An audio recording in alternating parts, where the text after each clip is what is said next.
Kabupaten Karanganyar merupakan salah satu kabupaten di Provinsi Jawa Tengah yang menyimpan banyak peninggalan sejarah. Salah satu peninggalan sejarah berbentuk candi yang letaknya di lereng Gunung Lawu ialah Candi Ceto.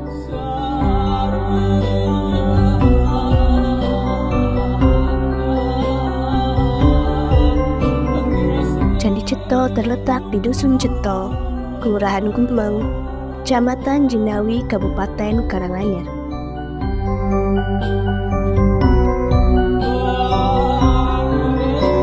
Candi Ceto merupakan situs candi bercorak Hindu, peninggalan dari Kerajaan Majapahit pada masa pemerintahan Prabu Brawijaya V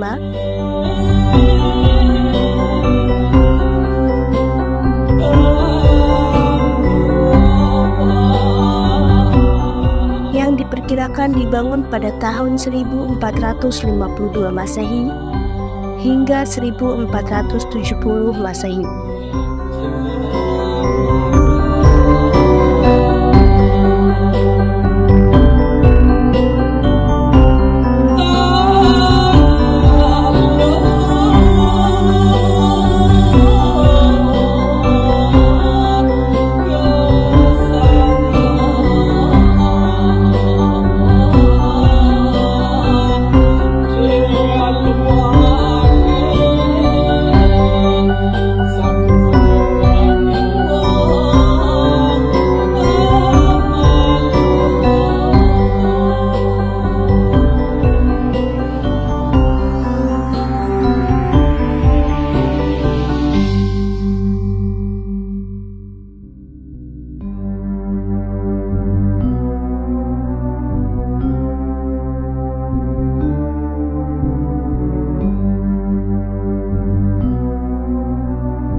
Candi Ceto itu ditemukannya pada tahun 1842 oleh Pandebis, tetapi itu pertama kali ditemukannya. Kemudian dikembangkan oleh peneliti-peneliti yang lain seperti peneliti yang terkenal Krum, tetapi belum bisa menunjukkan angka tahun. Baru kemudian diteliti berikutnya. Nah, sedangkan untuk nama Candi Ceto sendiri itu sebenarnya diambil dari desa.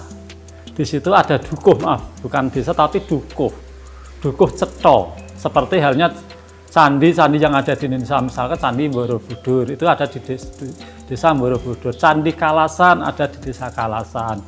Kemudian Candi Prambanan ada di desa Prambanan, Kecamatan Prambanan. Begitu juga Candi Ceto. Ceto itu ada di dukuh Ceto. Nah, sedangkan arti Ceto itu sendiri dalam bahasa Jawa ya itu jelas itu berkembang menjadi arti yang jelas bahwa Candi Ceto itu berada di atas ketinggian yang puncak ketinggian candi, sehingga dia bisa melihat di mana-mana di kota Karanganyar, misalkan Solo dan mana-mana. Kemudian ada Gunung Merapi, ada Gunung Mersundoro, Sumbing, Merbabu, itu bisa dilihat dari Ceto candi. Kemudian makanya candi itu bernama Candi Ceto yang berasal dari desa tempat ditemukannya itu desa Ceto, kemudian berkembang menjadi arti Ceto yang sebenarnya. Kemudian Candi Ceto ini sebenarnya peninggalan dari candi Hindu ya, jadi pelarian dari, ada yang mengatakan itu raja terakhir daripada Majapahit yaitu Brawijaya V, di mana pada waktu itu Majapahit sudah mengalami kemunduran, kemudian akibat pengaruh dari Raja Demak Islam. Jadi kemudian karena sudah pengaruh dengan agama keyakinan yang berbeda, kemudian Brawijaya mendirikan tempat peribadatan atau yang orang katakan persembunyian, yaitu di Candi Ceto ini.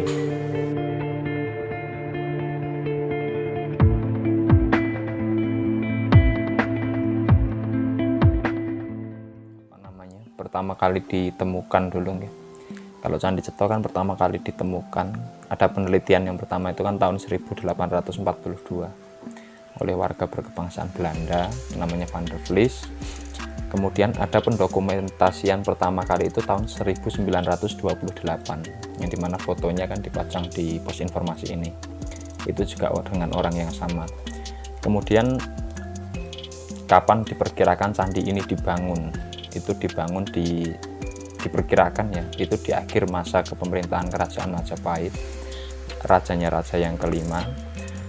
Rajanya kalau tidak salah itu Bray Kertabumi, tapi kalau versinya Babat Tanah Jawa yang ditulis oleh Keraton itu kan ada pengkastaan dari raja pertama sampai raja kelima itu kan Brawijaya 1, Brawijaya 2 dan seterusnya, sampai yang diperkirakan membangun candi ini, Candi Ceto ini, termasuk Candi Suko, dan di sebelah timur ada Candi Ketek itu kan Brawijaya yang kelima. Itu di sekitar abad 14 ke 15. Tahun sakanya itu digambarkan pada gapura kecil yang terletak di mulai masuk dari halaman teras 6 ke teras 7, itu kan ada prasasti.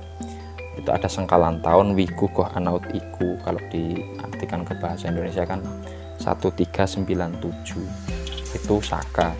Kalau yang pertama latar belakang agama Candi Ceto itu dilihat dari model bangunannya sendiri kan jenis bangunan punden berundak. Itu salah satu ciri khas yang istilahnya beberapa umat mengasumsikan Candi Ceto itu sebagai candi yang berlatar belakang agama Hindu.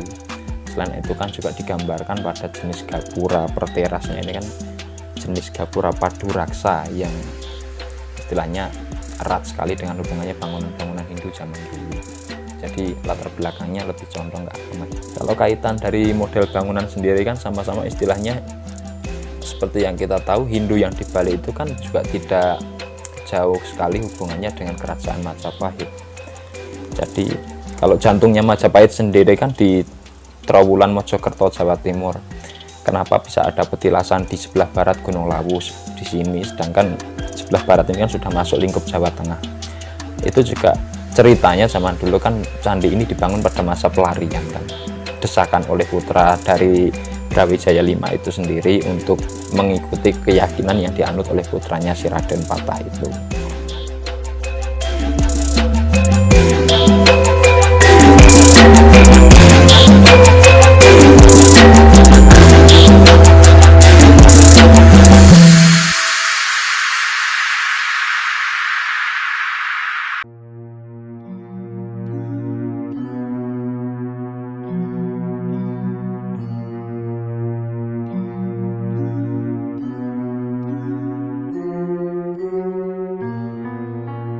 Kabupaten Karanganyar tak hanya memiliki Candi Ceto sebagai peninggalan sejarah berbentuk candi, tapi memiliki beberapa candi lain yang letaknya tak jauh dari Candi Ceto.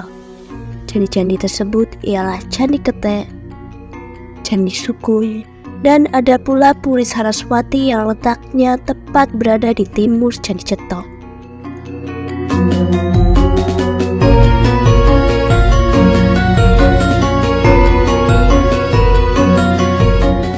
Puri Saraswati merupakan taman wisata pemujaan patung Dewi Saraswati yang merupakan hadiah dari Bupati Gianyar Bali.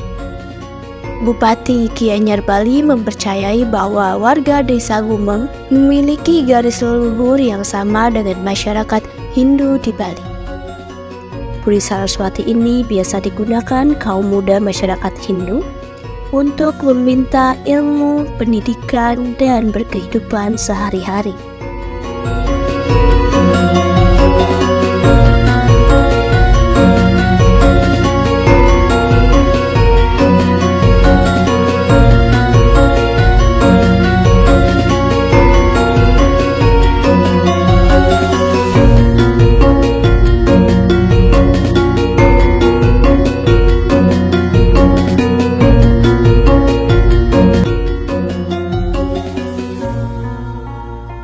Selanjutnya ada Candi Ketek. Candi Ketek yang letaknya masih di kompleks area Candi Ceto dengan bangunan yang menghadap ke arah barat dan berbentuk teras berundak dengan 4 lantai dan masing-masing dari lantainya dihubungkan dengan anak tangga. Pada anak tangga teras pertama Terdapat arca kura-kura yang mengasumsikan sebagai latar belakang Candi Ketek, yaitu menganut agama Hindu.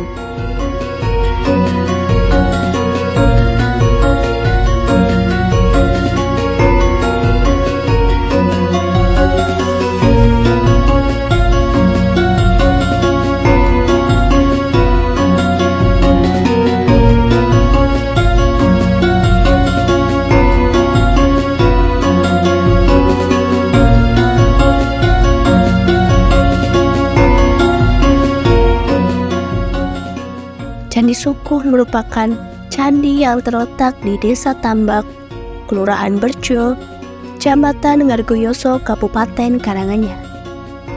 Candi ini letaknya di bawah ketinggian yang dimiliki Candi Cetho. Candi ini juga memiliki beberapa arca dan relief yang lebih beragam dari yang dimiliki Candi Cetho.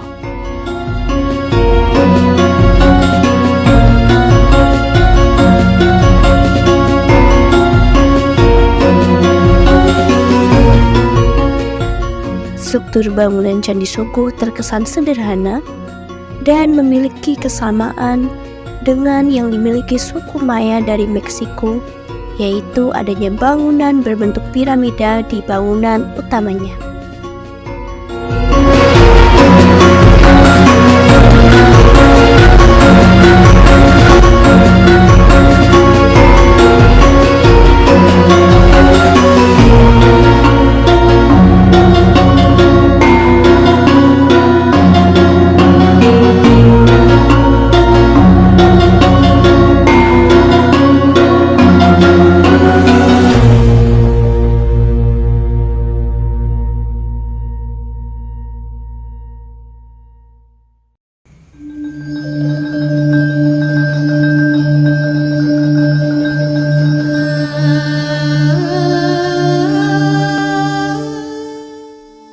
Candi Cetho dan Candi Sukuh memiliki keterkaitan yang erat dengan letaknya yang relatif berdekatan.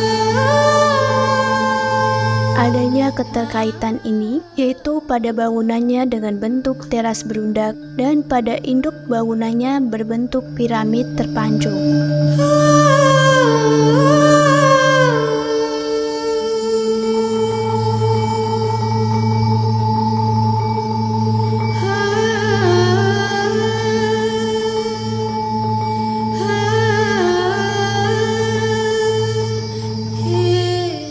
Tidak hanya itu, kedua candi ini memiliki kesamaan agama yang dianut, yaitu agama Hindu Siwa. Antara Candi Sukuh dan Candi Ketek, kemudian Candi Cetho, itu tadi saya katakan, Candi Sukuh itu terletak di bawah Candi Cetho, kemudian itu merupakan ada hubungannya. Tadi kita katakan itu merupakan Brawijaya V itu pertama kali terdesak oleh Kerajaan Demak, kemudian dia membuat istilahnya persembunyian atau topo. Untuk tempat topo itu di Candi Sukuh.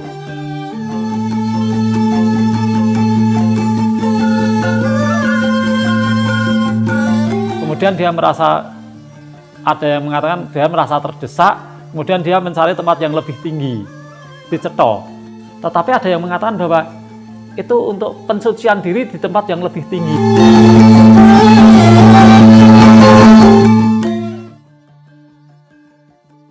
Sebenarnya sama-sama kerajaan Hindu, kemudian dari Majapahit, kemudian Brawijaya V. Hubungannya itu. Jadi tetapi secara korelasinya kita butuh penelitian yang lebih jauh.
bebatuan yang digunakan di Candi Cetha itu menggunakan batu andesit ya. Batu andesit itu batu paling bagus ya.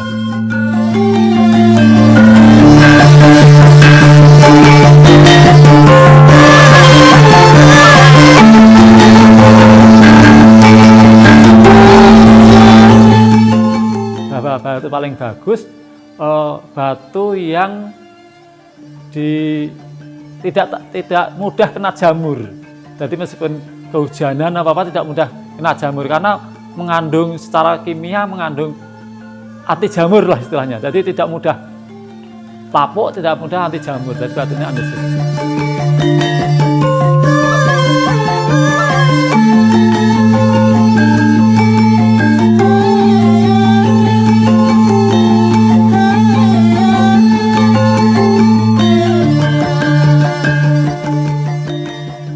Kemudian relief-reliefnya lebih sedikit karena tadi saya katakan kita butuh penelitian lagi karena yang ditemukannya hanya seperti itu pun kita apakah dicuri orang atau apa kita juga tahu. Jadi itu kita kesulitannya di situ. Di Sukuh, di Cetha, di Candi Kethek itu sama-sama ditemukan relief kura-kura, relief arca kura-kura, yang dimana kalau arca kura-kura itu dalam ajaran agama Hindu kan penjelmaan atau perwujudan dari Dewa Wisnu kan.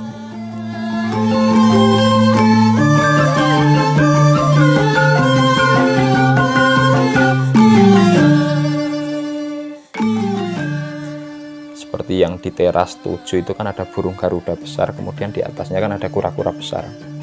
Nah itu kalau yang versi modernnya yang lebih mudah dicerna otak itu kan yang karya seniman Nyoman Nuarte yang di Bandung. Di Bali kan ada Garuda Wisnu Kencana GWK kan. Nah yang versi klasik, versi Majapahitnya Garuda Wisnu Kencananya yang di Cetha di teras 7 itu.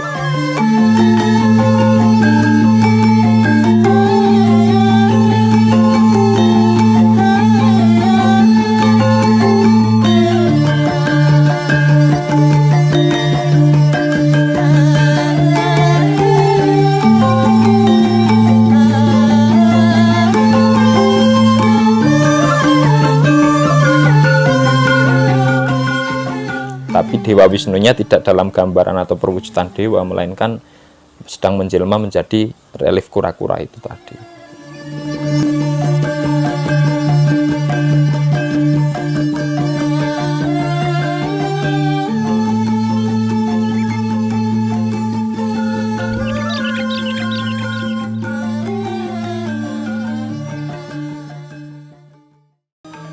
Om Swastiastu, perkenalkan saya Mangku Gede Mardika di sini di Candi Cetha ini yang sering mengantar tamu doa dari Bali maupun dari manapun yang menggunakan tempat ini untuk berdoa.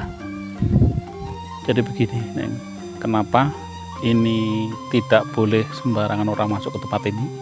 Karena tempat ini disakrakan atau disucikan. Nah, kalau tempat ini suci dan sakral, otomatis dari mereka yang menggunakan tempat itu nyaman.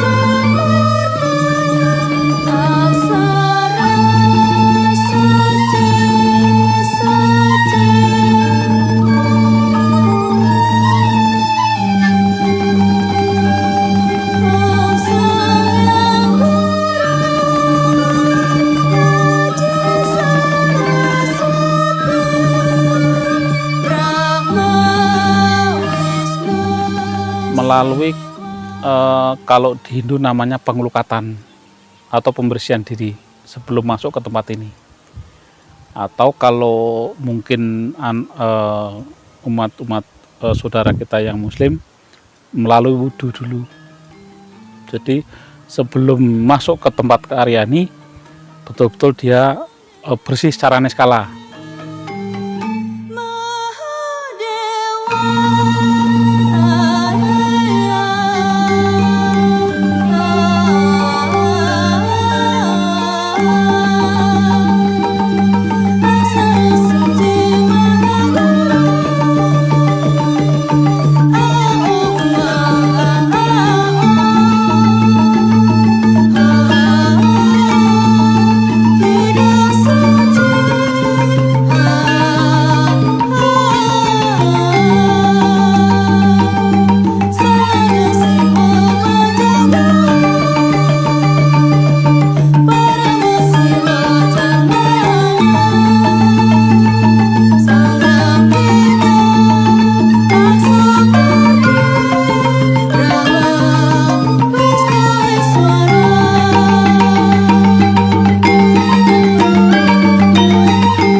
Nama saya Pade Budiarta Wijaya. Saya berasal dari Singaraja, Bali.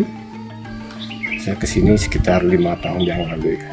Kebetulan saya di Bali liburan, saya refreshing, sekalian juga mengunjungi tempat-tempat bersejarah Hindu di masa lampau gitu. Semoga bisa bertahan selamanya gitu. Itu alasan saya kesini.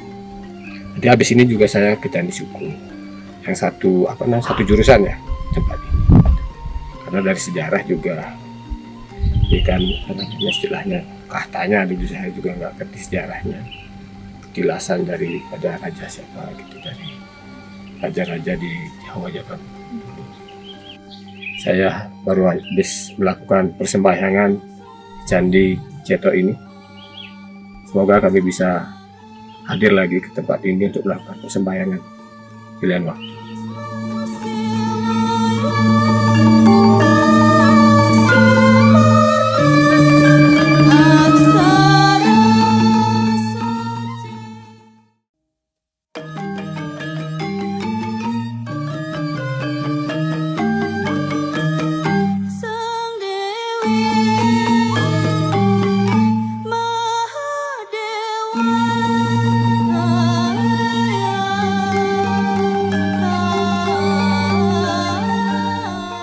Banyaknya peninggalan sejarah berbentuk candi di Indonesia, salah satunya Candi Ceto sebagai bukti peninggalan sejarah pada masa kejayaan Kerajaan Majapahit yang mengalami keruntuhan dikarenakan terjadinya perlawanan di antara Prabu Brawijaya V dengan Raden Fata. Maka dari itu, kita harus menjaga kelestarian dan kesucian peninggalan sejarah berbentuk candi ini, agar kita mampu memanfaatkannya tidak hanya sebagai tempat wisata, melainkan sebagai tempat beribadah kepada para leluhur agama dan sebagai tempat suci ritual merawat diri.